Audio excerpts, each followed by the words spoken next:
जय हिंद दोस्तों। आज का इम्पोर्टेंट चैप्टर इलेक्शन कमीशन निर्वाचन आयोग के बारे में आपसे परीक्षा उपयोगी महत्वपूर्ण बिंदुओं पर चर्चा करेंगे जो लगातार सभी परीक्षाओं में पूछा करता है।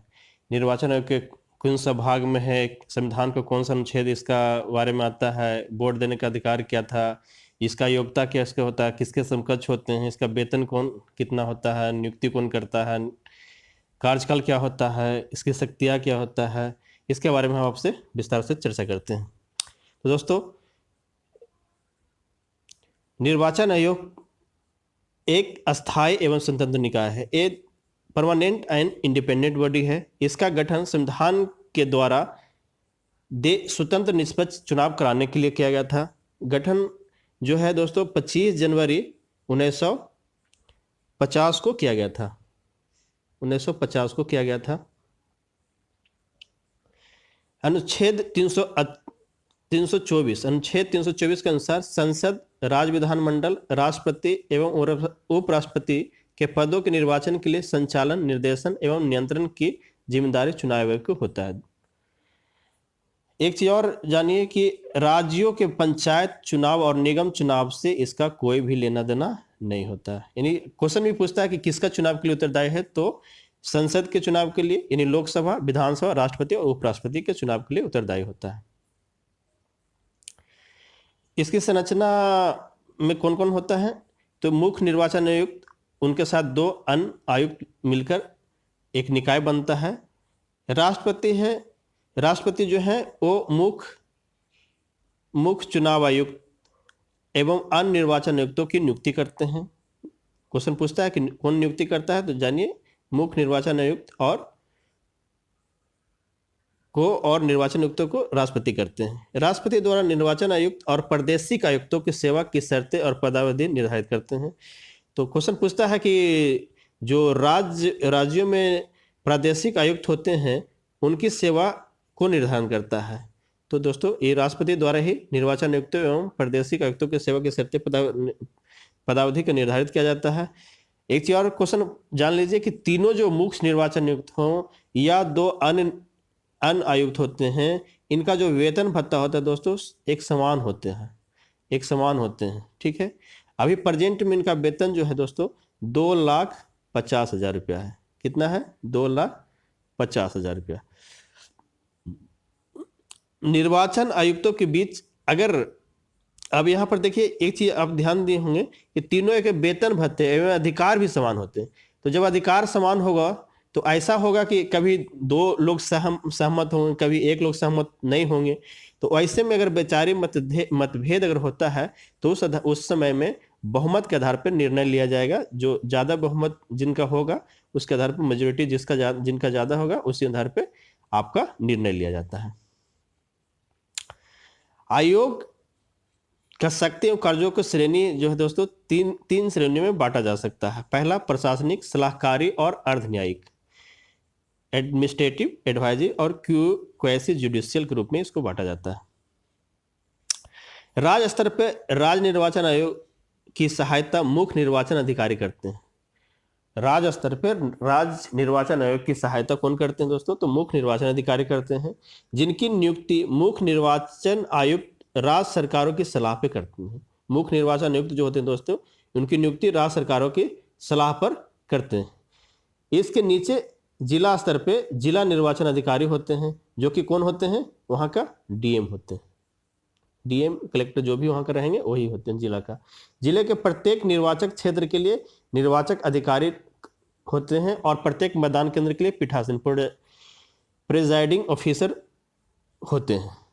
ठीक है। देखिए इनका शक्ति और कार्य, पावर एंड वर्क में क्या क्या होता है।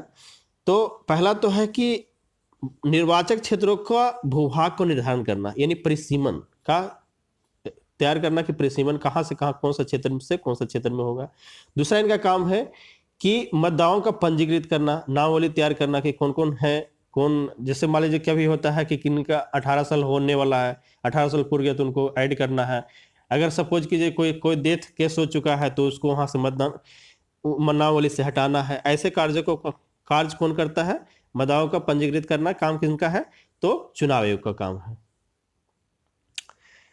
निर्वाचक की तिथि समय सारणी निर्धारित करना, ये सब कार्य जो है दोस्तों आपका निर्वाचन इनका कार्य के रूप में आता है, इनका शक्ति और कार्य के रूप में इनका काम है।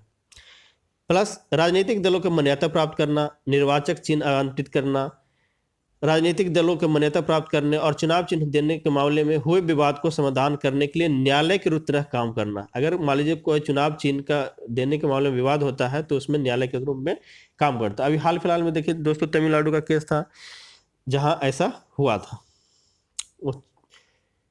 और इससे पहले देखिए आपका चुनाव यूपी में आपका साइकिल चिन्ह जो है आपका, उसके लिए भी विवाद हुआ था, तो उसमें भी न्यायालय के रूप में आपका काम करते हैं।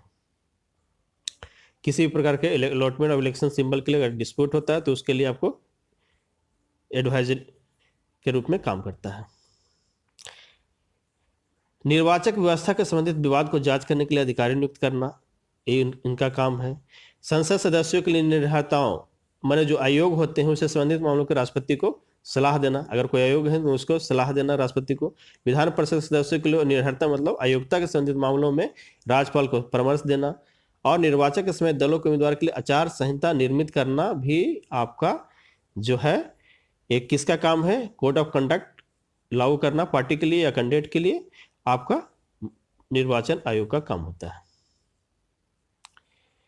जमानत जब्त क्या है दोस्तों, बहुत इंपॉर्टेंट पूछता है कि जमानत जब्त क्या है। सिक्योरिटी डिपॉजिट, सिक्योरिटी जो पैसा जमा किया जाता है वो उसको पैसा रख लिया जाता है। तो होता क्या है, जब कोई भी लोकसभा चुनाव में कोई दावेदारी प्रस्तुत के समान वर्ग का जो कैंडिडेट होता है वो अगर चुनाव में अगर भाग लेना चाहता है कोई भी जनरल का कैंडिडेट, तो उसके लिए एक पैसा सिक्योरिटी डिपॉजिट के रूप में कुछ पैसा रखा जाता है, उसी को बोलता है जमानत राशि। तो जिसके लिए समान वर्ग को कितना जमा करना होता है, 25,000 रुपया। और SC ST अगर वर्ग का है तो उनके लिए 12,500 रुपये जमा करना होता है लोकसभा में। अगर वही अगर राज्यसभा में आएंगे, सॉरी विधानसभा के लिए अगर आएंगे तो आपका 10,000 रुपये जमा करना होगा, और अगर SC ST कैंडिडेट होने से 5,000 रुपये जमा करना होता है। अब उसको क्या होता है दोस्तों, अब उसको मान लीजिए कि वोटिंग हो गया, अगर वो मतदान कितना लाने से उसका जमानत जब्त नहीं होगा, तो उसके लिए है कि जब कोई प्रत्याशी किसी भी चुनाव क्षेत्र में पड़े हुए कुल वैध वोट का 6ठा हिस्सा अगर प्राप्त कर लेता है तब तो उसका जमानत बच जाएगा। अगर नहीं प्राप्त करता है तो उसको जमानत जब्त कर लिया जाता है। ठीक है दोस्तों, अभी वर्तमान में आपका मुख्य चुनाव आयुक्त कौन है, तो सुनील अरोड़ा अभी करेंट में आपका 23rd चुनाव आयुक्त हैं। उसके साथ 2 और कौन है, अशोक लवासा और सुशील चंद्र।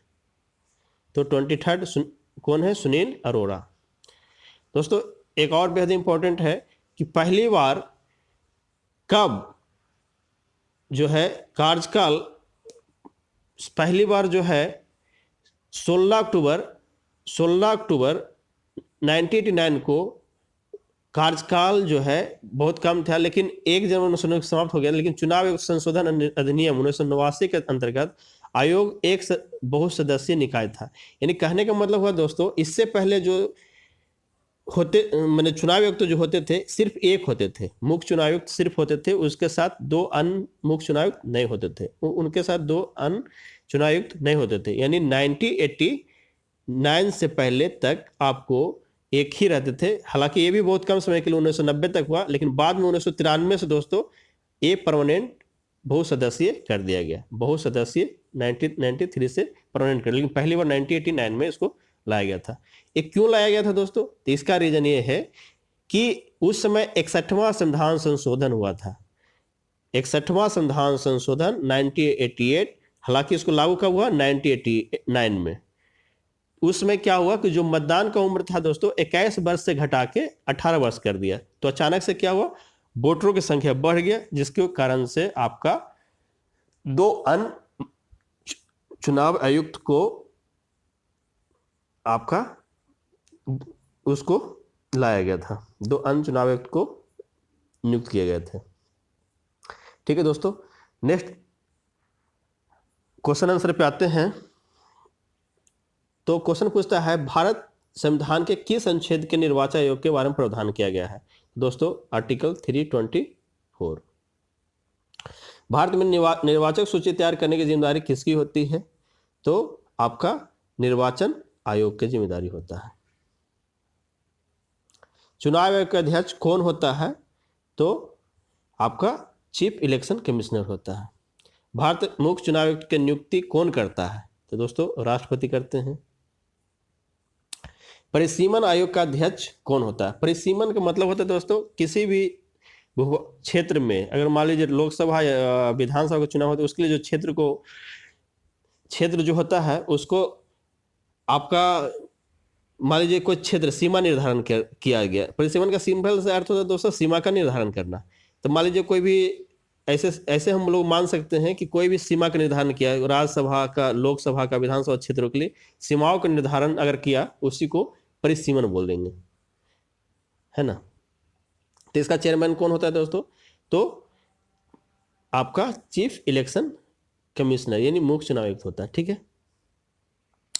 संविधान लागू होने के बाद राष्ट्रपति ने पहली बार कब 2 व्यक्तियों को मुख्य निर्वाचन आयुक्त की सहायता के लिए निर्वाचन आयुक्त का पद के लिए नियुक्त किए गए थे? तो दोस्तों सबसे पहले 1989 में। भारत के विभिन्न राजनीतिक दलों को राष्ट्रीय क्षेत्रीय दल दर्जा प्राप्त करने का अधिकार किसको है? तो दोस्तों चुनाव आयोग को है ना। भारत में स्वतंत्रता के बाद प्रथम आम चुनाव कब संपन्न कराए गए थे? तो 1952 में। भारत में पहली बार महिलाओं का मताधिकार कब प्राप्त हुआ था? दोस्तों 1926 में हुआ था। दिसंबर 1989 में संसद द्वारा बनाए गए कानून के अनुसार एक नागरिक के वयस्क होने का कानूनी उम्र क्या होता? तो दोस्तों 18 साल होता है। भारत का प्रथम मुख्य चुनाव आयुक्त कौन थे?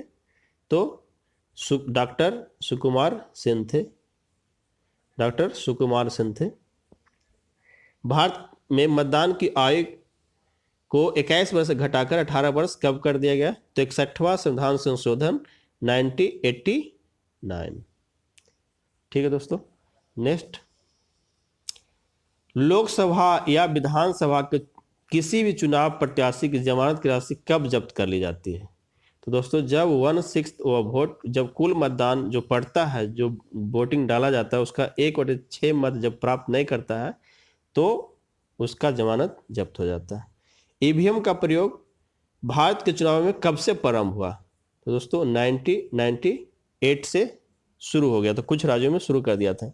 हालांकि अगर देखा जाए दोस्तों तो सबसे पहले ईवीएम का प्रयोग जो है पूरा तरह से जो अगर बोला जाए तो सबसे पहले चुनाव कराने वाला राज्य गोवा था। गोवा जो ऐसा राज्य था जो सबसे पहले 1999 में वो पूरी तरह से करवाया था। हालांकि दोस्तों 2004 के संपूर्ण आम चुनाव जो है, 2004 का जो आम चुनाव हुआ था, आम चुनाव, वो भी दोस्तों आपका ईवीएम का प्रयोग करके ही किया गया था। और 2009 में आम चुनाव